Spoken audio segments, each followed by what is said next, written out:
Update on Iran, Part 2. There are some key developments. Donald Trump said the agreement is largely negotiated, but instructed negotiators do not rush into a deal. And this has been reported by Al Jazeera. Then there is another report, multiple outlets report a proposal framework involving a 60-day ceasefire. So they will extend a ceasefire to a further 60 days. And Strait of Hormuz will be reopened. And Strait of Hormuz will be reopened. Some of the sanctions on Iraq will be lifted. I beg your pardon, please. Some of the sanctions on Iran will be lifted. There are no details that what are the sanctions that will be lifted and which are the sanctions that will remain. But anyhow, they say that some of the sanctions will be lifted and the American naval blockade will be lifted. And they will, in fact, consent, the two parties will consent to negotiate with each other, especially on Iran's nuclear program. Well, Iran has shown its own very firm stance on the nuclear plan.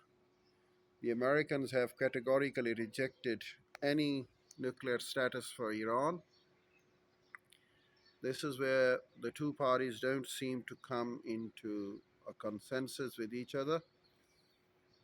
So, just to avoid further disruption of the talks, the two parties have very wisely consented that they should discuss the Iran's denuclearization plan later in their negotiations. So right now, Iran is not handing over their uranium. Iran is not denuclearizing itself. But Iran has consented that they will discuss the same in the forthcoming negotiations. So the Strait of Hormuz will be reopened. Americans' naval blockade will be relaxed. But then at the same time, we've got certain other uh, reservations for both parties, and in fact, the both parties do consider them very seriously. And tell you the truth, nothing has been officially declared either by the Americans or by the Iranians. In fact, both of them are very much reluctant to share any information. And there is a fear that once the agreement is announced and the initial framework of the discussion is announced, there is a chance of strong protest within the domestic politics of both nations as well.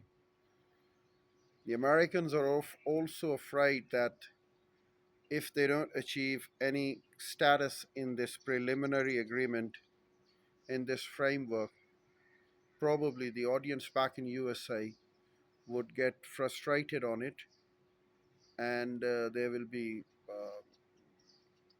a lot of condemnation on the part of the Donald Trump administration. The same can go to the Iranians as well. If Iranians consent to any of the points that the hardliners don't accept back in Iran, so there can be protest for the Iranians as well. There can be difficult situations for the Iranians as well. Anyhow, both of the two parties are still on the process. American President Donald Trump desperately wanted it to be signed on Sunday because he thought that if the deal is signed on Sunday, the next working day on Monday may provide a rise in the business. The markets may get strengthened and the oil prices may not rise. And Donald Trump could visualize some stability on the economic front if the deal had been signed on Sunday. And he desperately wanted it to be signed on Sunday, which had not been signed on Sunday.